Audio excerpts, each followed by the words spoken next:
أعوذ بالله من الشيطان الرجيم. بسم الله الرحمن الرحيم. الذين يتربصون بكم فإن كان لكم فتح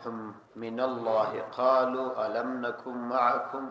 وإن كان للكافرين نصيب قالوا ألم نستحوذ عليكم ونمنعكم من المؤمنين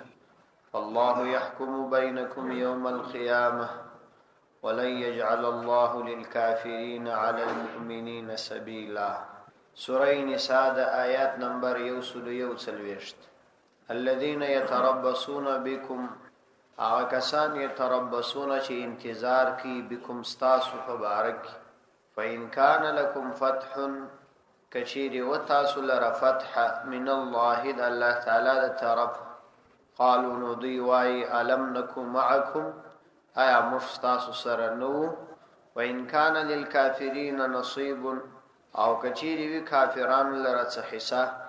قالوا نو دوی وای الم نستحوذ علیکم، آیا موږ غلبه نه حاصله کړې پر تاسو باندې، ونمنعکم من المؤمنین، او موږ تاسو منع کړی واس من المؤمنین د مؤمنانو. فالله يحكم بينكم يوم القيامه، الله عز وجل يحكم فیصله کی بینکم ستاسو تر مابین یوم القیامت د قیامت فرض باندې. ولن يجعل الله للكافرين على المؤمنين سبيلا، او هیڅ کله نه ګرځي الله عز وجل کافرانو لره پر مؤمنانو باندې غلبه. الذين يتربصون بكم، د دې آیات د مخکې آیات سره مناسبت دادي چې په مخکې آیات کې الله تعالی او فرمایل چې د دې منافقانو او کافرانو طبيعت او عادت دادي چې هغوی د الله تعالی د کتابونو، د الله تعالی د آیاتونو استهزاء کوي. نو کله چې د استهزاء کوم مجلس وي، د الله تعالی د آیاتونو انکار کول کیږي، نو تاسو التمک شینی او د هغوی سره شرکت مکو، ځکه په داسې صورت کې که هغوی د الله تعالی د کتابونو او آیاتونو اهانت کوي او تاسو ناست یاست، نو تاسو به د دوی په مثل سي. نو دا کار د منافقانو او د کافرانو کار، او الله سبحانه وتعالی منافقین او کافران په جهنم کې ټوله جمع کوي. نو روانو آیاتو کې الله تعالی د منافقانو ځینې صفات او عادات بیان چې تاسو یو منافق په دغه صفاتو پیژندلای شئ. نو الله تعالی فرمایي الذين يتربصون بكم، دا منافقان هغه خلک دي يتربصون بكم چې انتظار کوي، امید کوي تاسو په ارتباط. فإن كان لكم فتح من الله، فإن كان كثير ولكم تاسو لرا فتح من الله د الله تعالی د طرف، قالوا نو دی وای یعنی راسی او وای علم نکم معکم، آیا مرستاسو سره نو. یعنی دی خو وی منافقان د مسلمانانو سره ملګری نه، او کله چې مسلمانانو ته الله تعالی کوم فتح ورکړي، نو دی د غنیمت په طمع باندې او یا د عزت په طمع باندې مسلمانانو ته وایي چې موږ خو ستاسو سره ملګری یو، موږ ستاسو سره یو ځای او ستاسو سره شریکان، نو یو څه حساب باید موږ ته عمر کړل شي. فإن كان لكم فتح كشير وتاسو لره فتح من الله د الله تعالی د طرف، نو راشي او وای قالوا الم نكن معكم، آیا موږ نو ستاسو سره، یعنی موږ ستاسو سره په جهاد کې شرکت کړیو، نو موږ ته هم باید د غنیمت څخه حصہ راکول شي. وإن كان للكافرين نصيب قالوا ألم نستحوذ عليكم ونمنعكم من المؤمنين. وإن كان كثير بياوي للكافرين، كافران لرا نصيب صحيحا، او کله چې به کافرانو ته معمولی ګټه حاصله شي یا ظاهری مسلمانانو ته شکست وسی او کافرانو ته ظاهری څه بریا په لاس ورسی، نو بیا قالو دوی وای الم نستحوذ علیکم، آیا موږ غالب نو علیکم پر تاسو باندې، یعنی موږ پر تاسو باندې غالب. مطلب دا چې زموږ په مهنت او په کومک باندې تاسو مسلمانان مات کړ، نو واکه موږ پر تاسو غالب وو، تاسو خبره دون ځای ته نه تل لکه موږ چې څونه کار وکړ، موږ په مابین کې داسې مشکلات ایجاد کړل چې د مسلمانانو کامیابی مو لمنځه یوړل. نو قالو دوی وای الم نستحوذ علیکم آیا موږ غالب سوي نو پر تاسو باندې ونمنعکم او موږ تاسو منع نکړاس من المؤمنین د مؤمنانو نه یعنی د مؤمنانو څخه موږ منع کړاس کنه مؤمنان پر تاسو غالب کېدل موږ په مابین کې داسې ځینی حرکات تر سره کړل چې د دې په وجه د مسلمانانو تر مابین اختلاف پیدا کړي او داسې اسباب مو برابر کړل چې تاسو ور باندې غالب شئ نو ګا کې موږ تاسو خلګیو اوس چې تاسو څنګه غنائم لاس تراوړي دي او څنګه ګټي ملاس تراوړي دي هغه باید مشترک دا الله تعالی په دې مبارک آیات کې د منافقانو یو عادت بیان چې د منافق انسان د عادت وي چې کله مسلمانانو ته فتح ورشي نو بیا ځان د مسلمانانو کسبولي او د مسلمانانو څخه د منصب او یا د غنیمت تقاضا کوي چې ما ته هم باید یو څه حصہ پکې راکول شي او کله چې بیا کافرانو ته څه کامیابی حاصل شي الله تعالی دلته فرمایل و ان کان للکافرین نصیب کچيري وی کافرانو لره نصیب څه حصہ معلومه سول چې کافرانو ته کلی کامیابی نه حاصلېږي د څه امتحانات په وجه د مسلمانانو د ضعف په وجه باندې الله تعالی هغوی ته عارضی کامیابی ورکړي که مؤمنان پر خپل حالت باندې فاتو نو او مؤمنانو ته عموما پوره کامیابی ورکول کیږي ځکه د مؤمنانو په باره کې و فرمایل فإن كان لكم فتح او د کافرانو په باره کې فرمایي وإن كان للكافرين نصيب یعنی که یو لږ حصہ دا په هغه صورت کې که مسلمانان پر خپل دین باندې کامل فاتو نو کافرانو په هیڅ صورت کې پر مسلمانانو باندې کلی غلبه دا نشي حاصلول نو دی دا وایي چې الم نستحوذ استحواذ دی توایي چې موږ پر تاسو باندې غالب سیو یعنی موږ قصدن ستاسو د غالب کېدو د پاره د مسلمانانو کومک و نکړي کني که موږ ځانونه د مسلمانانو شمیرلی وای او په مابین کې مو دغه سي حالات نه وای پیدا کړي نو پر تاسو به موږ غالب سیو وای او تاسو موږ د مسلمانانو سمن عکراس کني مسلمانانو تاسو کار درکړي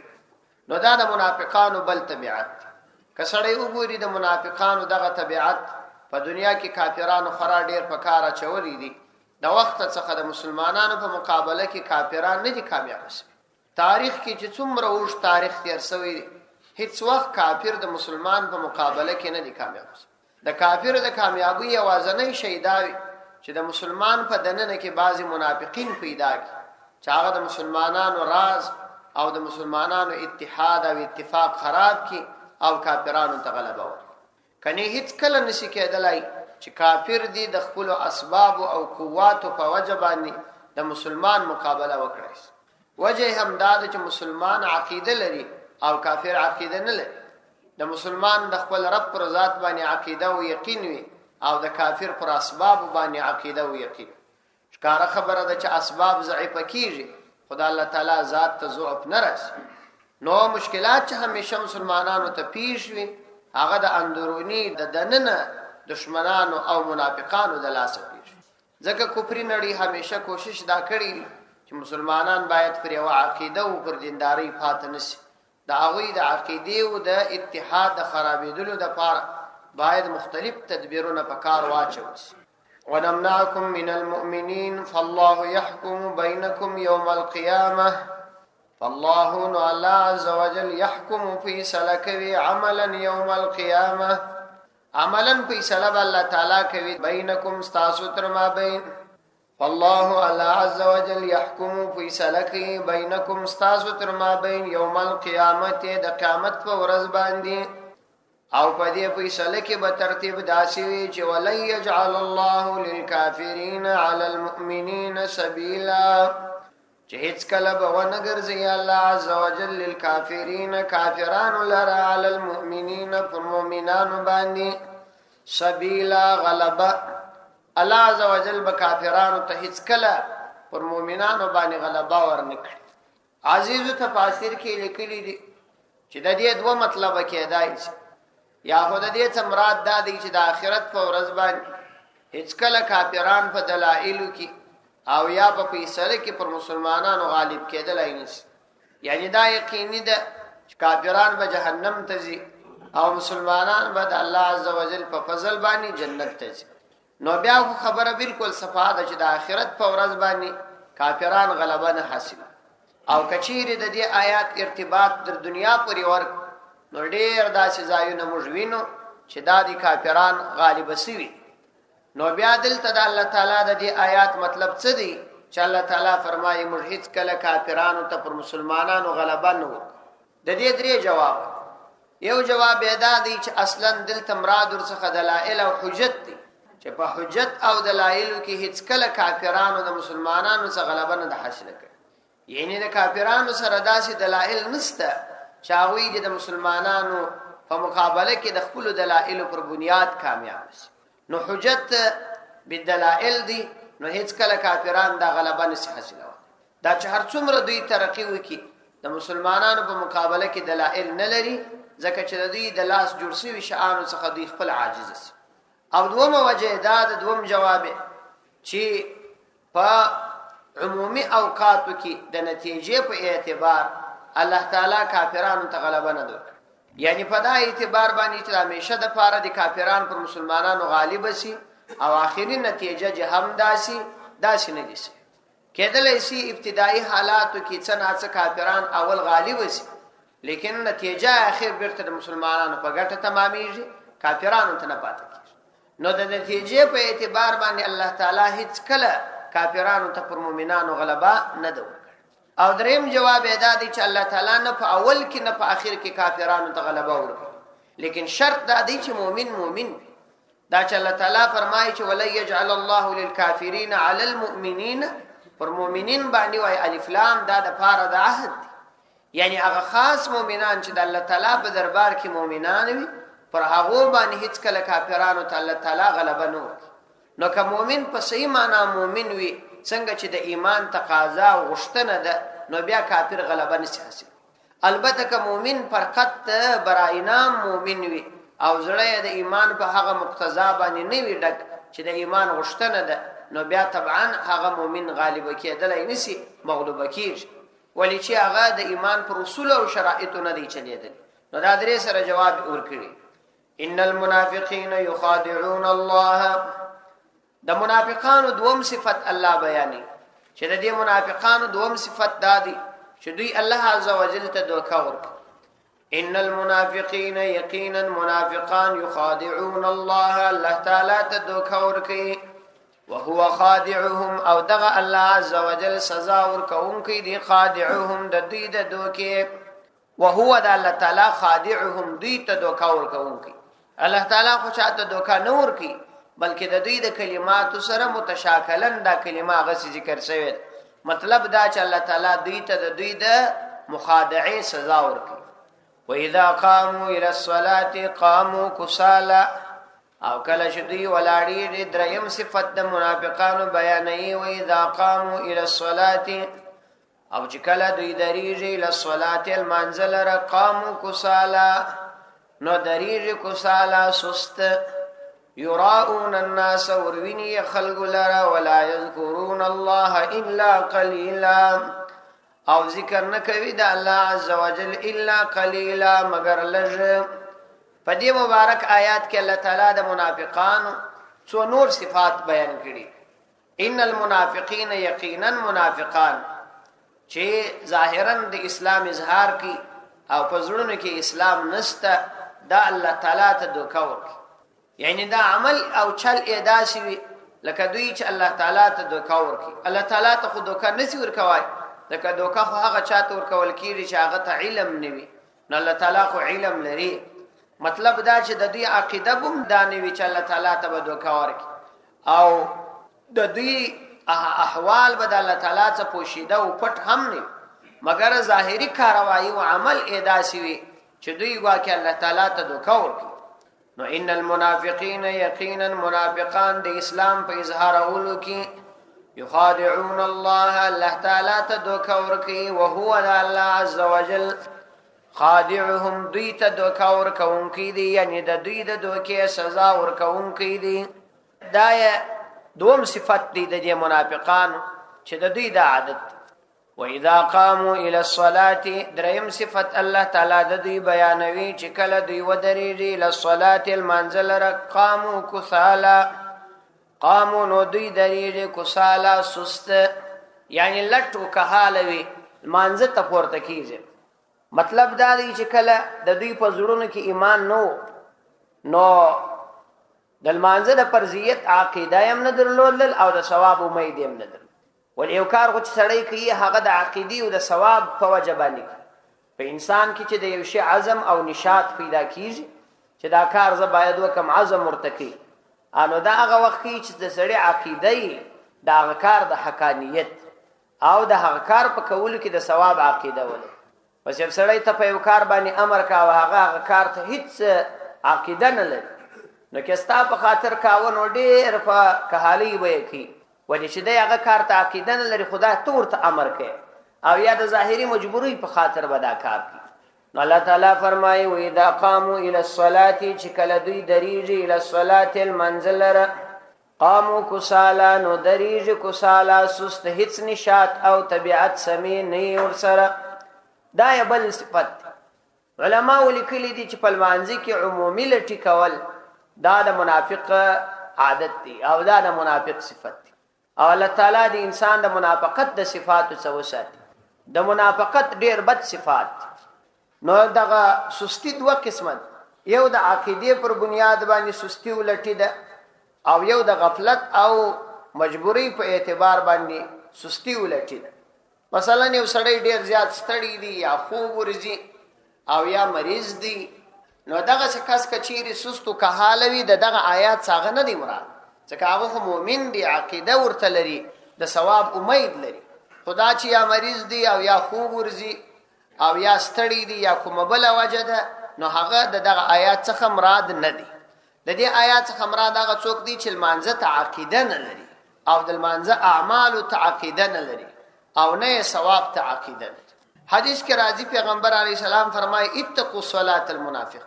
تاسو د منافق د لمانځه ځان ساتئ.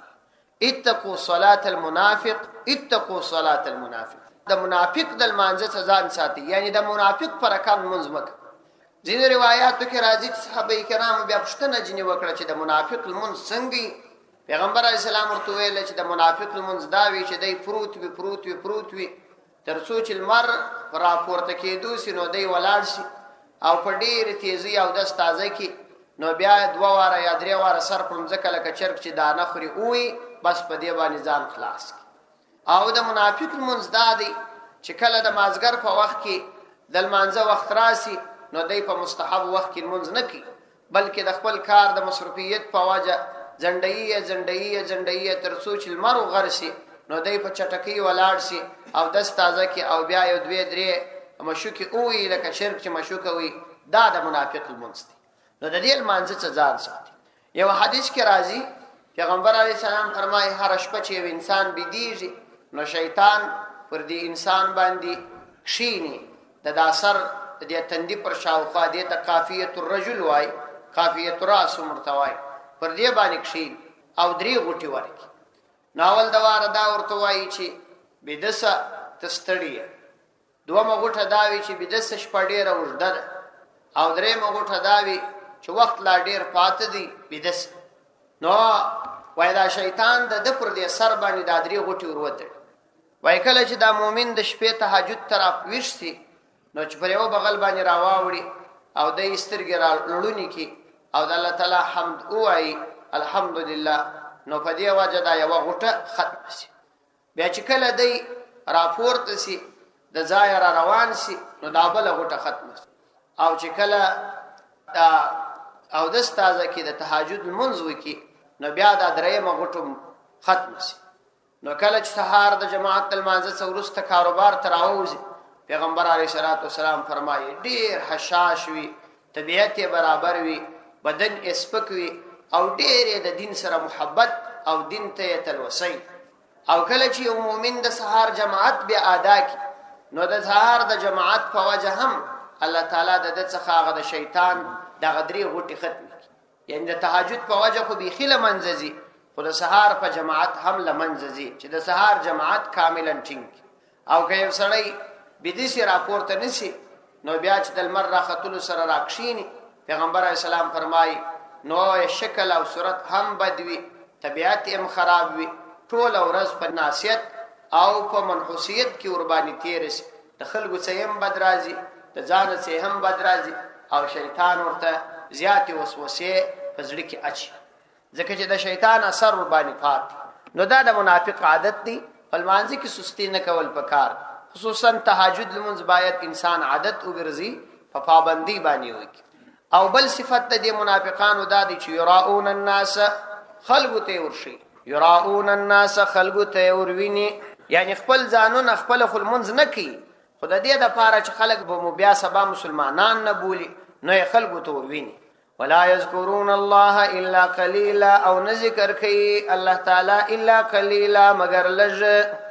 یعنی الله تعالی ډیر لږ ذکر کوي نو یو صفت خو داسو چې د مسلمانانو او د کافرانو دواړو څخه تم کوي او بل دا او چې الله تعالی ته دوکا ورکي دریم دا چې دوی والمانزته ولاړي سست ولاړي څلورم صفت ادا دي چې دوی ریا کوي په اعمالو کې او پنځم صفت ادا دي چې د خدای ذکر نه کوي ځکه المنځ خدای په جماعت کې نه چې امام دي نو خو مقتدی وي د اقتدا په صورت کې کېدل چې خالی شوندان بشوري ذکر بکایلا نو الا قليلا شپږم صفت الله تعالی بیانې مذبذبین بین ذلک لا اله الا ولا اله الا ومن يضلل الله فلن تجد له سبيلا مذبذبین زړیږي بین ذلک فما بین کې دغه لا اله الا نده غصدي ولا اله الا نده غصدي ومن يضلل الله فلن تجد له سبيلا او هغه څوک چې الله عزوجل گمراه کې فلن تجد نو هیڅ کله به ته پیدا نه کې له اغلر سبيلا چلار د هدایت مذبذب وایدا په اصل کې د ذبذبې څخه اختصوي ذبذبه زنګ ته ویل کېږي چې یو شی زنګ والی نو نه پر خپل اصلي حالت پاتې او نه بیخي ختم سوی نو مذبذبین بین ذالک جړېدلی وی درمابین وی شکمن وی بین ذالک په دغه کې یعنی د مؤمنانو او کافرانو تر مابین په شک کې لا اله الا نه د مؤمنانو څخه وی ولا اله الا او نه د کافرانو څخه په خله باندې خو د ایمان دعوه کې کافرانو د ځان سره نه ګډي ځکه چې ظاهري خو دعوه د ایمان کړي پزړه کې مؤمنان نه دي مؤمنان د ځان سره نه ګډي نو لا اله الا نفرد هو څخه دی ولا اله الا او نفرد دغه څخه دی حدیث کې راځي وای د منافق سړي داسې عادت دی مثل المنافق كمثل الشاة العائر بين الغنمين وای د منافق سړي داسې عادت دی لکه د هغه سچ د دوه رمو تر مابین روان تعير الى هذه مره كلا وای دې رميت وروزغلي والى هذه مره او كلا دې بل رميت وروزغلي دا د منافق سره عادت او منافق اختصوي دي د نبقات د مجي توای په عربي کې د مجم دا طبيعت دي چې د غار دو سري چې کله ته دا سر تبن کې دی ال تدرس وتلی چې هغه سر تبن کې دا خوا تدرس وتلی دا منافق ته منافق په دی باندې وای نو الله عزوجل دې د منافقت وسات ډیر بد صفت دي دا او مې يضلل الله او څوک چې الله تعالی گمراه کی یعنی چې کله الله تعالی یو انسان گمراه کی هغه وخت کې الله تعالی یو انسان گمراه کی چې دای د گمراهی عزم وکي نو کله چې عزم دی وکي الله تعالی دې پیل ته ایجاد ورکي دا پیل موجود کی نو مې يضلل الله څوک چې الله تعالی گمراه کی فلن تجد له سبیلا نو هیڅ کله به ته پیدا نه کې له غلر سبیلا لار یعنی د هدایت لار ورته پیدا نه د آیات کې مؤمنانو ته تسلی ده چې د کافرانو او منافقانو څخه د هدایت امید مکوي چې الله تعالی گمراه کړي تاسو هدایت نسی ورکول او بل تشجيع ده او ترټنه ده د منافقانو ته چې دا الله تعالی د حق لارې څخه اړولي یا ایها الذين امنوا لا تتخذوا الكافرين اولیاء من دون المؤمنین نو چون کې دا د کافرانو سره دوستی کول د منافقانو صفاتو او منافقت ډیر لوی ګناه ده کفر دی نو مؤمنانو ته فرمایي چې د منافقانو چم کوي یا ایها الذين امنوا اید ایمان خاوندانو لا تتخذوا الكافرين اولیاء منسی الکافرین کافران اولیاء دوستان من دون المؤمنین ما سوا د مؤمنانو نه اتريدون آیات سوالي ان تجعلوا چتاس وګرځوي لله الا عز وجل علیکم پر خپل ځانو باندې سلطان مبین اشکار دلیل او حجت یعنی الله سبحانه و تعالی فرمایي ز تاسو را منع کوم د دې څه چې تاسو د کافرانو سره دوستی مکوئ. دا د منافقانو صفت دی. که تاسو د دې منع باوجود د کافرانو ملګرتیا کوئ نو تاسو ښکاره پر خپل ځان د الله تعالی د عذاب دلایل پیدا کوئ. نو که الله تعالی بیا سبا تاسو ته سزا درکړي او تاسو مجرمان یاست نو پر خپل ځان به مخبل دلیل قائم کړي چې الله تعالی فرمایي چې ما منع کړی واس تاسو بیا دا کار کوئ. یا ایها الذین آمنوا اید ایمان خاوندانو لا تتخذوا الكافرین اولیاء، تاسو منسی کافران اولیاء دوستان لکه دا منافقان چې دا کار کوي. من دون المؤمنین، د مؤمنانو نفرت، یعنی یوازې د مؤمنانو سره دوستی کوي، د مسلمانانو سره دوستی کوي چې د کافرانو څخه بد راځي، د کافرانو سره دوستی مکوي. لکه دا چې د منافقانو عادت دی چې د کافرانو سره دوستی کوي، د مسلمانانو سره نه کوي. اتريدون ان تجعلوا لله، اتريدون آیا تاسو اراده لري په دغه عمل سره چې تاسو یې کوي، ان دا تجعلوا چې تاسو وګرځوي لله الله عز وجل علیکم پر خپل ځانو باندې، یعنی پر خپل ځانو باندې دا ثابت کوي چې مجرمان هم یاست او مستحق د عذاب هم یاست. سلطان مبین، ښکاره واضح دلیل، نو دا مکوي. صدق الله.